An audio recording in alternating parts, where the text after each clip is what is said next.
Hola, ¿qué tal amigos? ¿Cómo están? Espero que se encuentren muy bien. Les saluda Alex Hernández y les doy la bienvenida una vez más a mi podcast. Como siempre, quiero comenzar agradeciendo por todo el apoyo que me han brindado en este proyecto que tiene, como ya lo saben bien, la intención de hacer un aporte en la construcción de memoria, narrando todo lo ocurrido en nuestra historia reciente desde la perspectiva de un catarineño que es su servidor.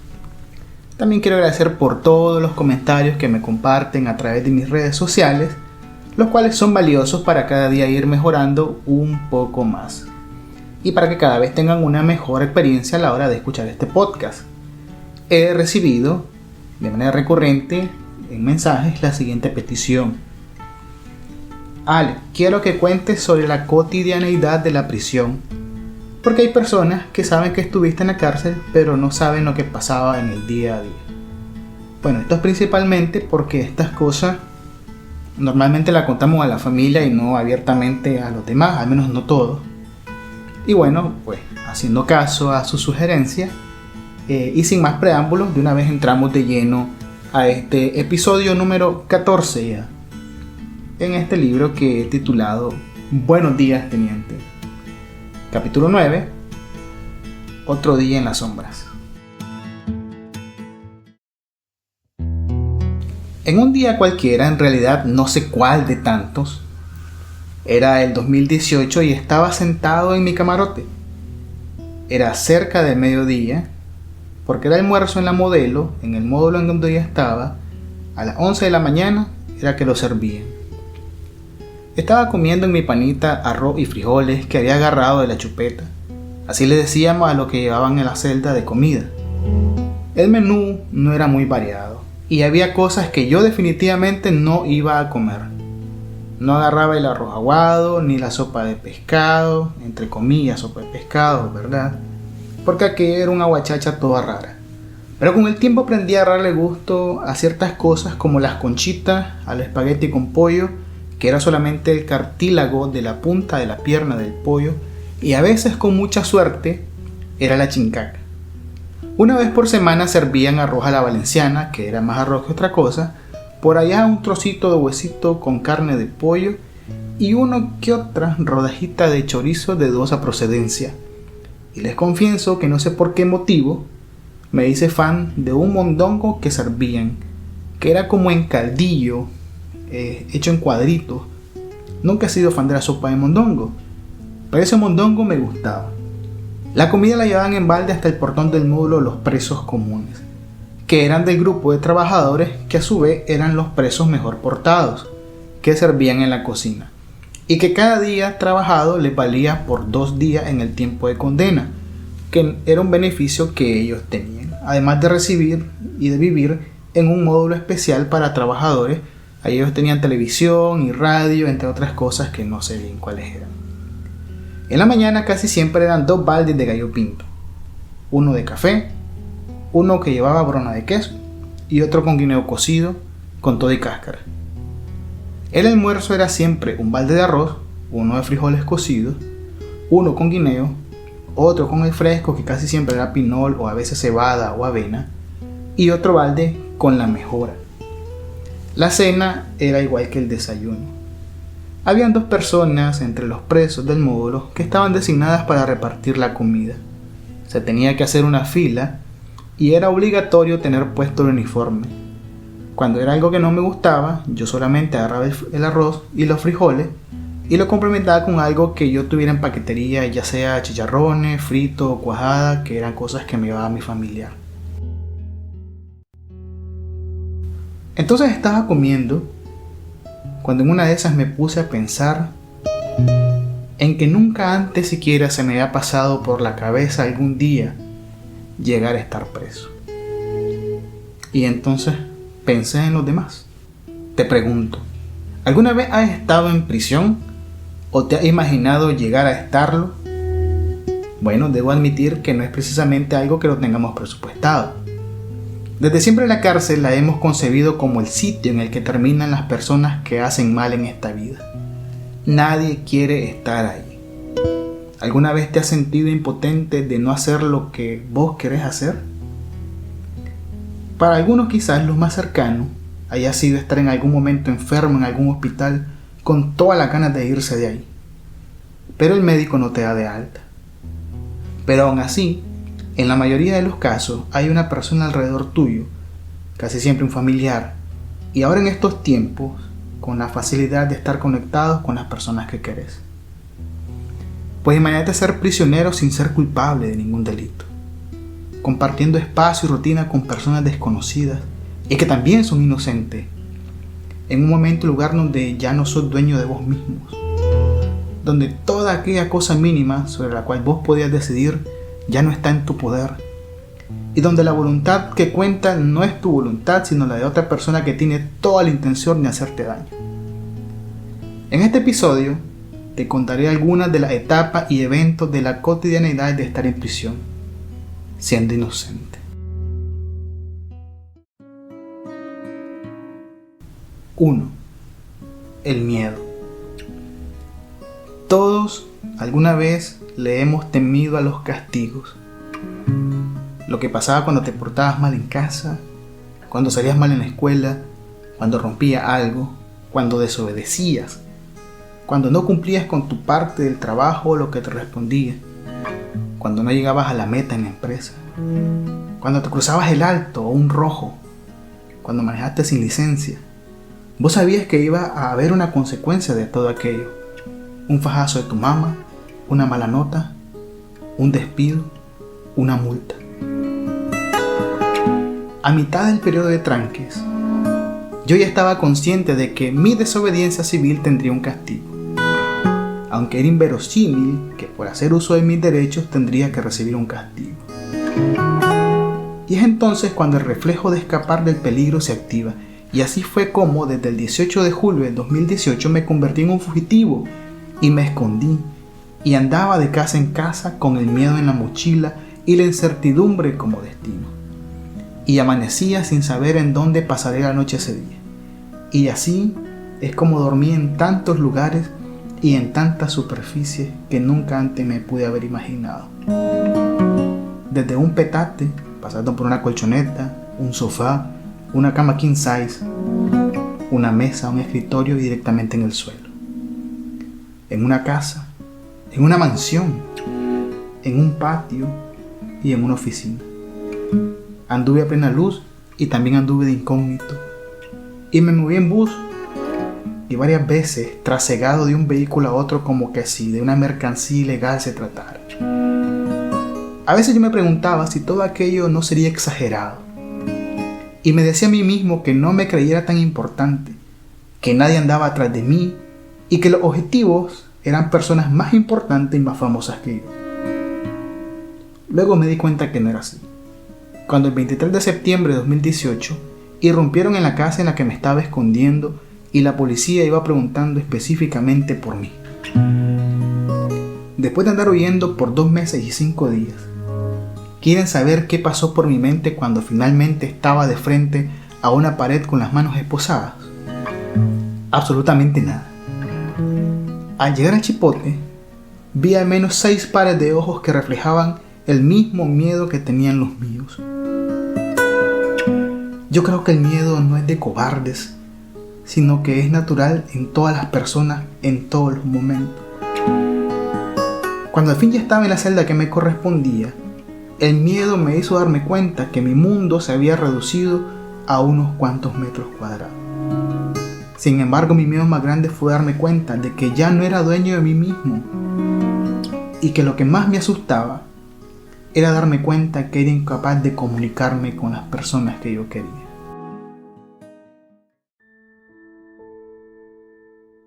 2. El miedo es la mayor incertidumbre. Conocí a muchas personas, incluso sin verlas. De esos días recuerdo a los que compartieron celda conmigo mientras estuve ahí. A Fonseca, a Goku, a Pancho, al Chucky y a 4 personas más que no recuerdo sus nombres porque su estadía fue fugaz. Pero también recuerdo a personas que hasta muy después les pude ver el rostro. Al Canechón, a Dani, al Chocoyo, al profe Putoy, a Jonathan. A Jonathan lo habían conocido antes ya sí. A Briseño, a alguien que le decía el cuñado y a Morrito. Cuando teníamos la oportunidad aprovechábamos y hacíamos de todo. Eran breves los momentos cuando la policía no estaba porque andaban comiendo o haciendo alguna otra cosa. Y entonces cantábamos. Había un segmento que le pusimos Radio Chipote. Algunos de nosotros estaba cantando y alguien pedía una canción. Una vez una chavala que estaba presa junto con su novio que estaba en otra celda pidió que le dedicaran a ese novio Te quedó grande la yegua. Que fue una risotada increíble. Habían otros presos que se ponían a contar cuentos y chistes y etc. Y a veces cuando se podía y nos atrevíamos cantábamos el himno O Nicaragua, Nicaragüita.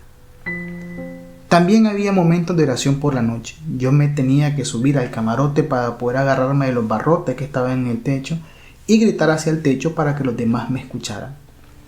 Algunos cantaban, otros hacían oraciones. Yo tenía una Biblia y leí un versículo diario.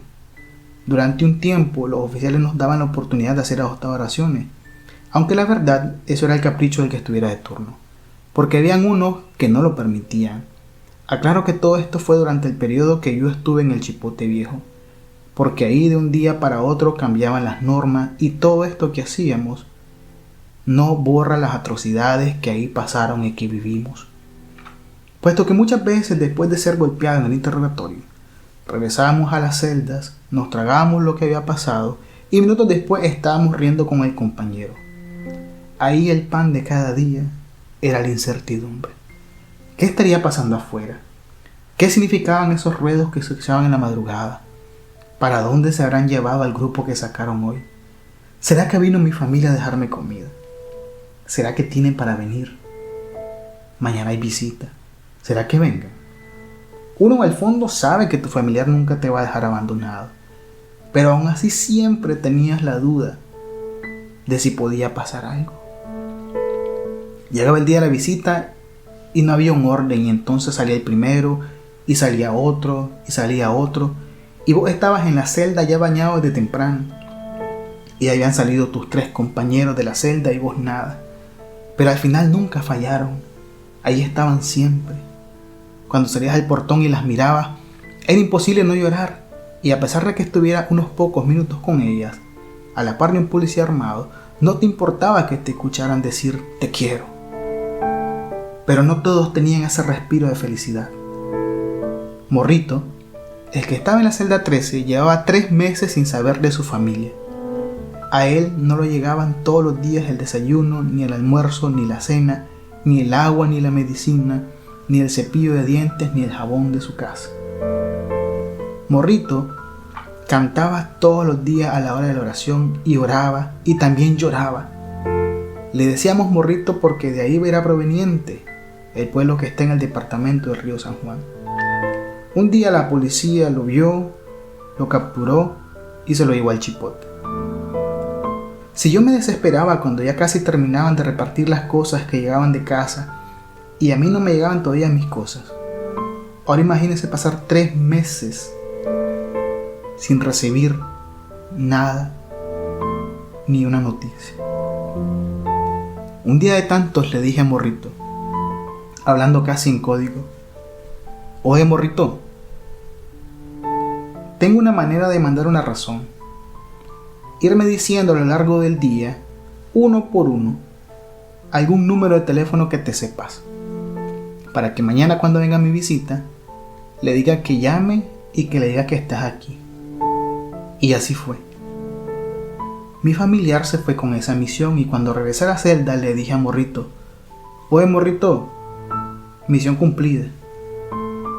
La semana siguiente, igual yo ya estaba listo desde temprano y para mi sorpresa Morrito fue de los primeros en ser llamado. En el fondo me sentí muy aliviado. Cuando Morrito regresó a la celda no pude preguntarle ahí nomás lo que había pasado porque me tocó salir a mí después de él. Mi familiar me contó en el oído que la familia de Morrito lo daba por muerto, que lo habían ido a buscar en todas las cárceles y hospitales y lo habían negado. Incluso llegaron al Chipote un par de meses atrás y le dijeron que no estaban ahí. ¿Cuánta maldad tiene que haber en el corazón de una persona para mentirle a una madre que busca a su hijo? Otros Todas las noches quemaban cable, en 1001 problemas. ¿Cómo estará haciendo mi mujer? Mi mamá estaba enferma y yo era el que la cuidaba. Mi hijo chiquito, ¿cómo estará? ¿Hasta cuándo vamos a estar aquí? Incluso había quienes compartían el miedo de que su pareja se las pegara. Cualquier cosa puede pasar por la mente de alguien en esas circunstancias. Y cuando llegaba un nuevo, lo primero que hacíamos era preguntarle qué pasaba afuera, y casi siempre eran malas noticias. 3. ¿Y la dignidad humana dónde queda? Incluso cuando aún no pasaba en nada en Nicaragua de lo que comenzó a pasar a partir de 2018, creo que todos teníamos la concepción de que el preso no tiene ningún derecho ni debe tener ninguna contemplación por ser un criminal, pues se merecían el trato más indignante que se pudiera tener como consecuencia de sus actos. Y ante los ojos de nuestros captores, nosotros no éramos menos que delincuentes.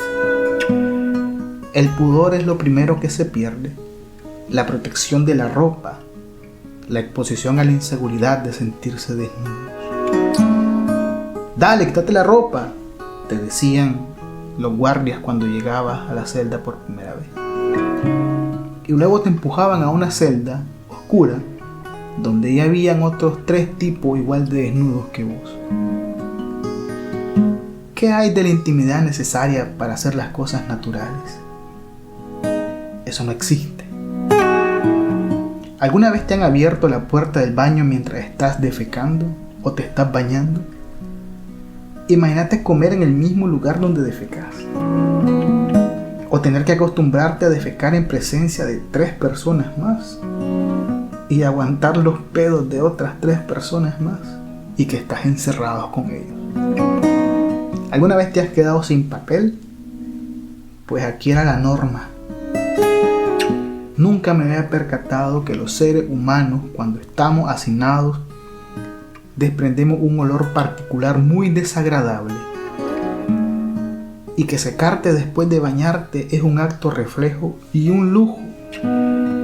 Tan solo en la primera noche, llegué a pensar que tener con qué cobijarte debería ser un derecho humano. Y que una botella de agua con el paso de los días sirve para dormir tanto como la almohada más suave. Y que también el concreto nunca calienta en las noches de frío. Ya en la modelo, antes de entrar de regreso al módulo después de cada patio sol, era obligatorio bajarse el pantalón y el boxer y hacer como mínimo 3 sentadillas con las manos en la nuca enfrente de un guardia. En la visita conyugal, tu pareja primero la tocaban por todas partes, ojalá que una mujer guardias, antes y después de ver. Y la hacían esperarte contra las otras muchachas en la puerta de cada uno de los cubículos. Mi pareja una vez me dijo, parecemos putas.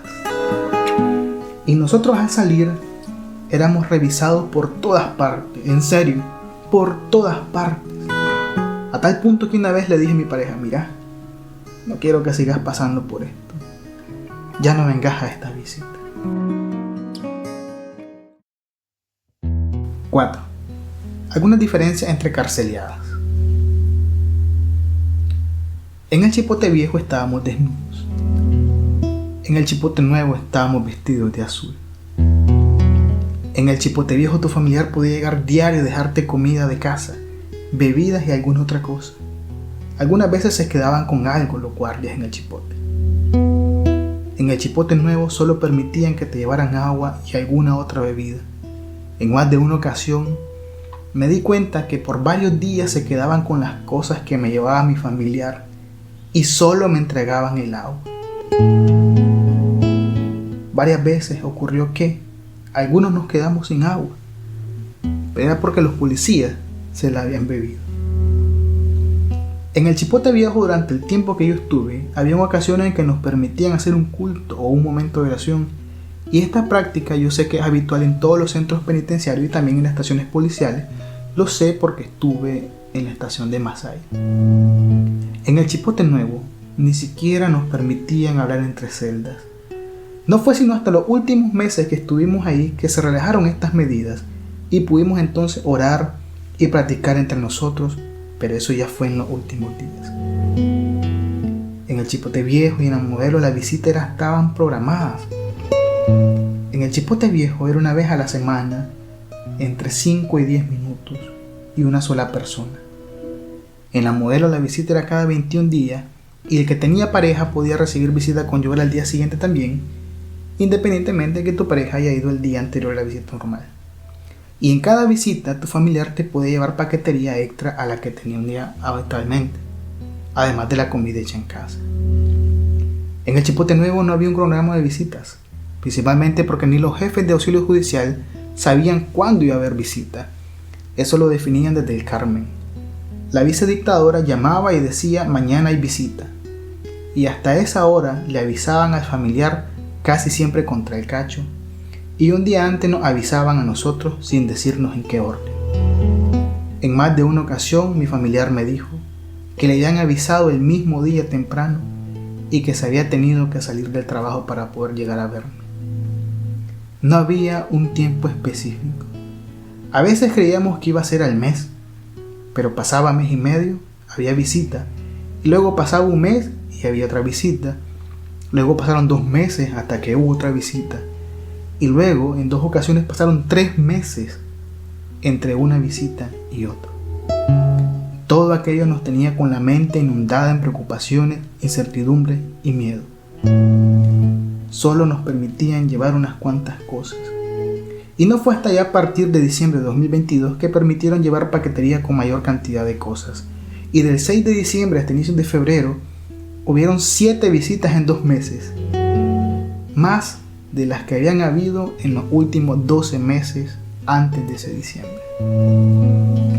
En la Modelo, en el módulo en que estaba, llegamos a tener sábanas, colchas, almohadas, libros, cuadernos, comida, cigarros. Y a partir de un tiempo determinado llegamos a tener juegos de mesas como Monopolio, ajedrez, naipes, etc. Teníamos un uniforme que teníamos que lavar nosotros mismos y un tiempo después nos permitieron que la familia nos llevara otro uniforme.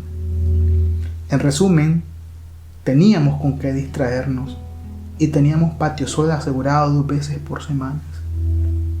En el Chipote Nuevo no teníamos nada, solo la colchoneta, el uniforme que nos lo cambiaban si acaso una vez a la semana. No lo podíamos lavar nosotros. Teníamos una toalla, 2 boxers, 2 calcetines, un cepillo de dientes y un jabón y un champú. No teníamos Biblia, ni libros, ni nada para distraernos. El silencio era abrumador y había un guardia encargado todos los días a toda hora de decirnos que nos calláramos. En una ocasión regañaron a uno de los presos solamente por estornudar fuerte. Teníamos que hablar entre los que estábamos en la misma celda, pero en voz bajita. Hasta que unos meses antes de salir ya nos permitieron hablar entre nosotros. Y a partir de diciembre de 2022 nos permitieron sábanas y almohadas, y el patio sol era capricho de la jefa. A veces pasábamos más de una semana sin sol y a veces se les olvidaba que nos habían sacado del sol y nos tenían ahí por horas. Lo más cansado era tener que ir a interrogatorio al menos 2 veces al día durante más de año y medio, todos los días, incluso ya estando sentenciados y condenados. Probablemente hay muchas cosas que pasaron y que estoy pasando por alto, pero si ustedes me lo solicitan voy a ahondar más en detalles en próximas entregas. Pero no porque yo no las cuente significa que no hayan pasado. Hay muchas cosas terribles de las cuales yo fui testigo y otras muchas más de las cuales solo escuché el testimonio.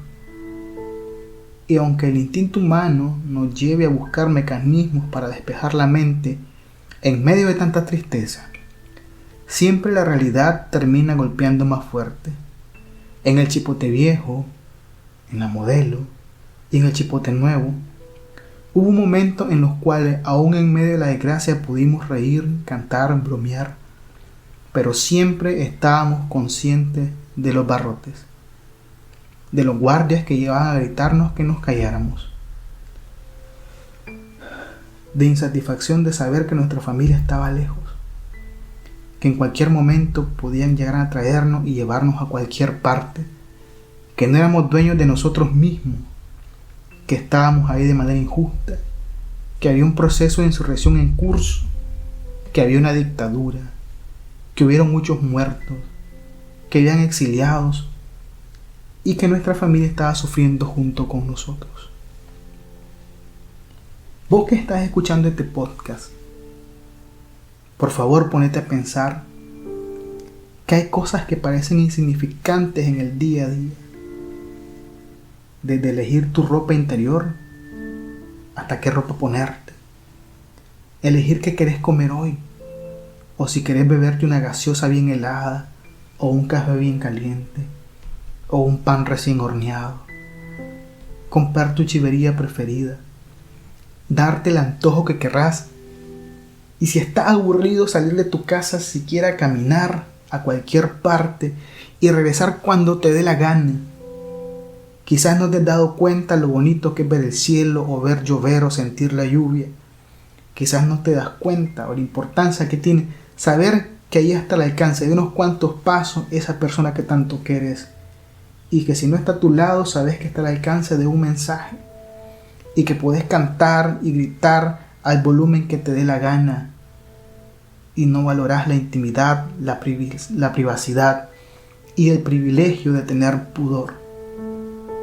Vos que estás oyendo este podcast, imagínate que hay 147 personas hoy en Nicaragua que no pueden hacer nada de esto porque están secuestradas por la dictadura, sin saber cuándo saldrán de ahí, y están extrañando todas estas cosas que nos parecen insignificantes, pero son muchas veces estas cosas las que le dan sentido a la palabra libertad, además de todo aquello que apreciamos, que es la gente a la que amamos. Porque también ellos mueren por un abrazo de esa persona, de esos hijos, de esas madres. Y no sabemos cuánto tiempo más estarán ahí. Por todas esas personas, y porque puedo imaginarme por lo que están pasando, te pido que no los olvides. Y bueno amigos, hasta aquí vamos a llegar con este episodio. Como siempre te pido que si podés, por favor lo compartas con tus amistades para que cada día llegue a más personas y que así podamos compartir la historia también. Te comparto una noticia que Spotify ahora me habilitó para poder monetizar. Todo gracias a ustedes, en realidad todo es gracias a ustedes. Pero no como ustedes se imaginan, o sea, no me pagan ni porque reproduzcan, ni compartan, ni nada de eso. Sino que en el apartado de descripción de este capítulo pueden encontrar un link en el cual ustedes pueden entrar. Y si quieren apoyar este contenido, pueden hacerlo con la cantidad que ustedes quieran, las veces que se les dé la gana. Entonces se los dejo ahí por si quieren apoyar este contenido. Pero no es necesario para hacer algo. Como siempre, ya saben que los quiero mucho. Les envío un enorme abrazo y que si se van a portar mal, se cuiden bien. Hasta la próxima.